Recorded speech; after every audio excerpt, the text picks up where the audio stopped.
Nagbigay ng serbisyo ang mga tauhan ng Regional Police Community Affairs and Development Unit 3 sa pamamagitan ng gift-giving activity sa mga mag-aaral ng San Nicolas Child Development Center sa Barangay San Nicolas, City of San Fernando, Pampanga. Nagsagawa ng PNP Community Outreach Program ang mga tauhan ng Regional Police Community Affairs and Development Unit 3 sa mga mag-aaral ng San Nicolas Child Development Center sa San Nicolas, City of San Fernando, Pampanga, nito lamang Lunes, ika-27 ng Pebrero, taong kasalukuyan.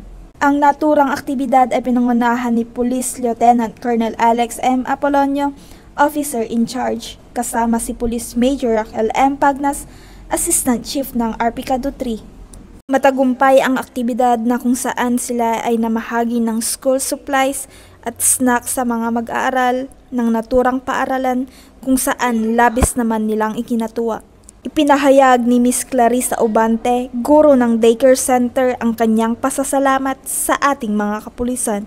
We would like to thank Arpicado Unit 3 po sa blessing po na binigay po sa mga daycare na naka-enroll po dito sa San Nicolas Child Development Center. Maraming salamat po. Looking forward po sa mga susunod pang blessings na ibibigay po sa mga bata na naka-enroll po dito sa amin. Layunin ng aktibidad na matulungan ang mga bata patungkol sa usaping pangkalusugan at pang-edukasyon na tinututukan ng pambansang pulisya tungo sa bagong Pilipinas. Mula dito sa San Nicolas Child Development Center, ako ang iyong PNN correspondent, Patrolwoman Marimar Junio, alagad ng batas, taga-taguyod ng Balitang Pulis.